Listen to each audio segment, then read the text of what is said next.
Hello and welcome to Nick at Night, your streaming broadcast and YouTube video. Tonight we are going to be looking at Stellaris. I've pre-picked a civilization for us, custom built, on the theme of Mass Effect, the Imperial Prothien Empire we've created this evening with a nice reptilian individual. They live on Eden Prime. It's a tropical homeworld. They use red lasers as their technology. Hyperspace is their mode of transport. They have these neat-looking futuristic ships. They are a military junta, which gives them a very nice ship cost, negative 10%, and it's an elected dictatorship for like short periods of time, 40 or 50 years, which I thought was actually really neat to play with. Considering I had given our Prothians an extra lifespan, which is an extra 30 years on their cap of 80. So these guys should easily live to about 120, no problem. So it will be interesting maybe seeing them rotate a couple times in their lifetime being leader maybe. Ship upgrade costs, which is great because I tend to upgrade a lot early on, negative 25%. We're a militarist. So we take damage when we're in influence when we have alliances, but we increase our influence gain when we have rivals, army damage bonus, and war happiness bonus, of course. Materialists are have some really neat aspects, which I've seen a lot of people playing the materialist build due to their output in research in particular. Some people like to go fanatic because it gives them 10% across the board to everything, but I wanted to have the collectivist because I'm thinking slaves. Slave tolerance 50% is really nice, and 5% less food in order to grow pop, which is very nice, especially early game trying to start out. So I spoke already about the fact that we are enduring, which is great, but we are also are communal, which gives us a 5% happiness bonus on the worlds that we control. And then quick learners, so all of our leaders gain experience boost of 25% quicker. We are decadent though. In order to get all three of these bonuses, we had to pick decadent. It reduces our output on every planet by 10% if we don't have slaves living there and working. So no big deal. We're just gonna slave some people here and there. So hopefully I think everybody should be pretty cool with that, and we're gonna start the game. We're gonna choose a huge star. Let's go with just a few less. We'll play just to give everybody some room here. We are going to play on normal, and we are going to make it hyperdrive only so it stays in line with our idea of producing a Mass Effect themed game of Stellaris for us. So here we go. We're going to load up this map. Won't take very long and we'll get into it. Alright, the Imperial Prothien Empire. In the first eon since the first primitive Prothean communities took shape in the dense jungles of Eden Prime, our civilization has spread and prospered. Technological progress has been swift, but as our numbers increase, the civilian population grew increasingly restless. With our world on the brink of anarchy, the military stepped in to restore rule of law. A new order was established and safeguards our nations from all threats, both external and internal. Now, after the discovery of hyperlane networks, the finest minds in the Imperial Prothien Empire has finished development of the first hyperdrive, and the stars themselves are within our grasp. Let's go take it back.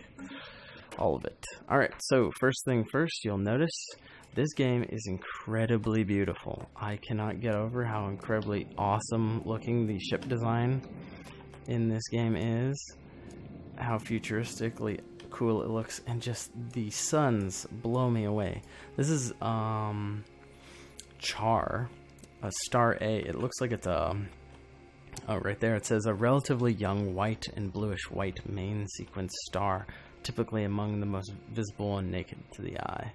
So we have a very large star. We have a bunch of crazy looking moons, and everything rotates and moves and orientates itself in this game, and it's just incredibly beautiful the way it floats around. It's almost a shame that it is so beautiful, because the vast majority of people play in this view, which is the strategic layer, up and away inside. So we're playing just a normal donut circle galaxy, nothing fancy, but there's a ton of stars, and there's even some names to certain areas that are given, which is interesting. I'm curious, it might have something to do with your race. Looking up at the stars for so long, they might have called certain regions something certain. So that's my personal take on it. I think it's a fun little way to start a game. But here we go. We're going to pull up all our research. We have our nice little research guys all here. I love these guys, these Spark Geniuses. They give a nice 10% increase to your total research speed. I tend to put them in the heads of my starships, especially research, so that they can increase levels much quicker. With each level that they get, which is these little stars here, you'll see that they get 2%. They'll get all the way up to 5 stars. Each star, so essentially these guys, by the time they've got to level 5, could be giving you a 20% increase research speed bonus, which I find incredibly useful. Here we go. We're going to get colony ship research, which I love to start off with just because I like to have options, especially early game. Never know what I might want to take or steal early on from maybe a neighbor. That said, we're probably going to get engineering. No. Yeah, we're going to get minerals. The number one thing you'll find that you need the most of early game, it's not energy credits, it's minerals, because everything in this game is built out of minerals. And you will need every bit of minerals you can get, especially early on, to build everything that you need. So we are going to recruit ourselves a nice general here. Recruitment cost, fire rate 20%. Okay, I like the idea of having my ship hull points at 20% more than normal just for having this admiral, but what I don't like is the fact that I cannot emergency leave. I can't just escape. Halfway through a battle, I'll show you in a little bit, you have the ability to kind of jump out if your group is not, or your battle's not going well for you. You have opportunity like a day or two in that you'll be able to jump out of the battle, an emergency FTL as it's called here. Anyways, he doesn't allow for that.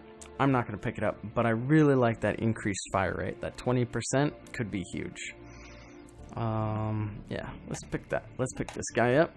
We're spending some influence early, but I'm hoping to gain some of that quickly. So here we go. We're going to use our military to come out here and survey some of these stars in our local neck of the woods. Take a look at what we got and circle back around just to get a quick glimpse of where we need to go and what we might need to do science for. I'm also going to be bumping this thing up here. Yeah, there we go. Bumping up the speed because there's not a lot going on early game. Other than a lot of this research and basically letting your guys slowly get into the game. Oh wow, here we go. We encountered aliens already. I'm gonna pick up an extra science ship, just so you guys know. Alpha aliens. Let's take a look. Early on, we're gonna get a ton of these reports real fast, kind of about different types of aliens, the world freaking out, and you know, it's gonna be okay. Okay, so these are the alpha aliens here, or what they're calling alpha aliens.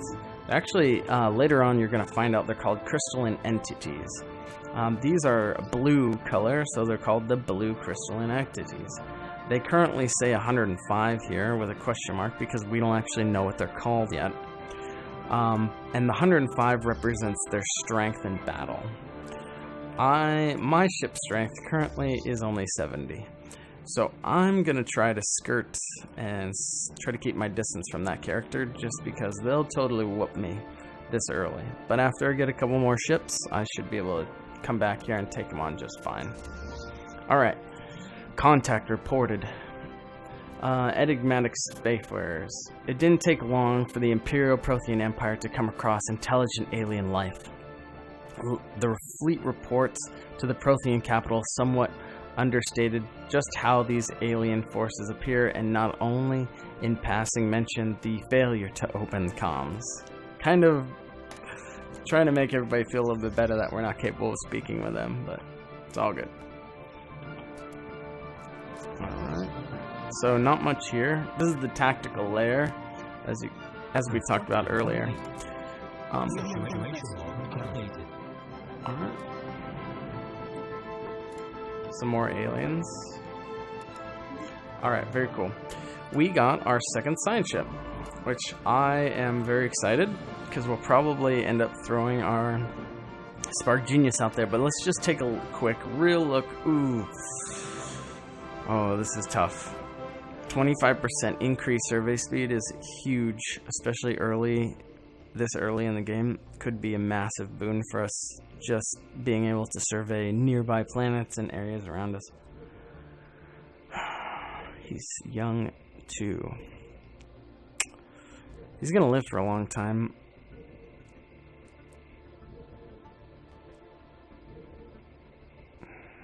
Yeah, let's just pick him up just because we need him. We need to survey as much as we can, as quickly as we can. So right here we start off. This is really nice.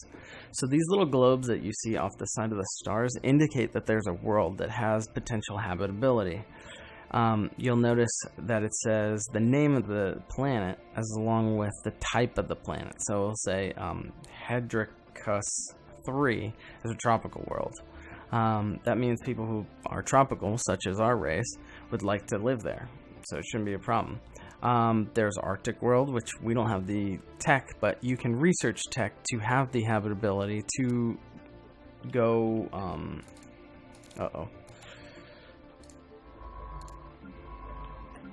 to be able to, land a colony ship and start working to build a colony there, and then eventually, you'll have a, actual settlement and take over the planet.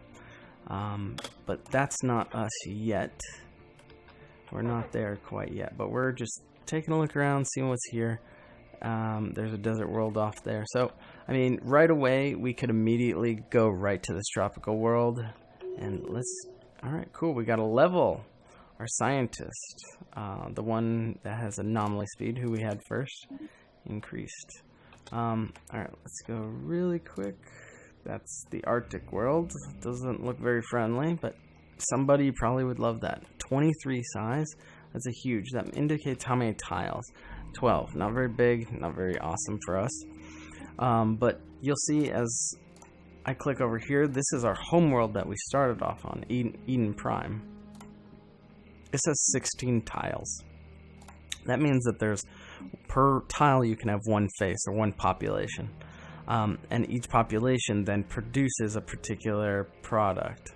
Now, oh, I forgot that we had Decadent. I'm going to enslave this pop, and you'll notice over here on the energy credits, as well as the minerals here, they're in the red, and we're getting a decreased 10% as they work these tiles, because we don't have anybody enslaved. So I'm going to enslave this pop right here, over here, who's working in the hydroponics farm. Instantly we get a little whip and it shows a little ball and says he's enslaved, and all of a sudden now everybody's perfectly fine. Everything's white and green, and they're working. We're actually getting a lot more product. Granted, it's only a 10% reduction, but every bit counts, especially early game in a game like this. So we're going to survey that system. It looks like our fleet already came back so soon. Granted, we are playing on a pretty quick speed level, just because I don't want to waste any time for you guys.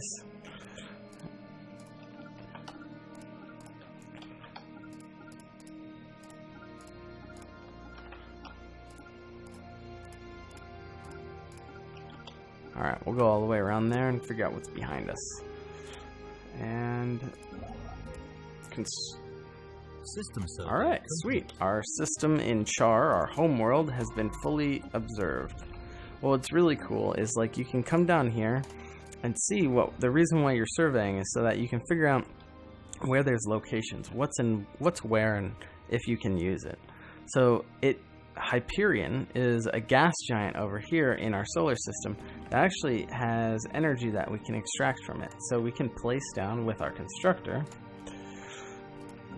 we can build a mining station, and it will go over there, fly over there real quick, and it will create a mining base that will float above the planet and extract energy from it. This one right here is extracting minerals, and it's granted, I think their scaling is a little bit off. It probably shouldn't be that far away, but because the planet is so incredibly small, it's hovering so high above it, it just looks a little off. But no worries.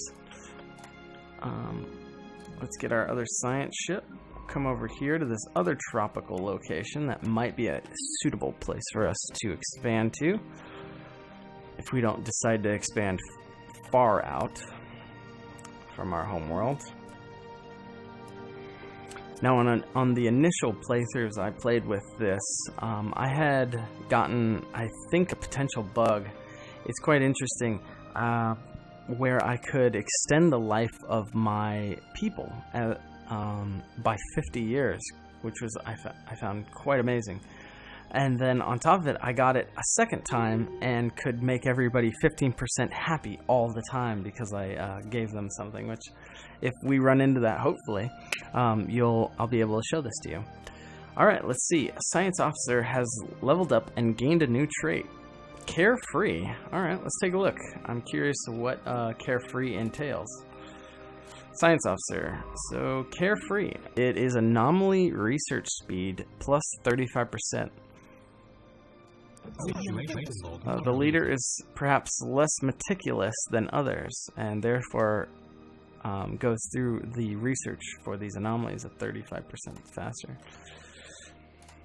We encountered the Drezel. Okay. Oh my. Alright, later on we're going to learn about these. We're calling them gamma aliens right now, but they are called void clouds. They attack through essentially lightning storms, and there's some sort of balls of energetic light. They can really mess you up early game, but later on it won't be. It does not seem to be quite as much of a problem.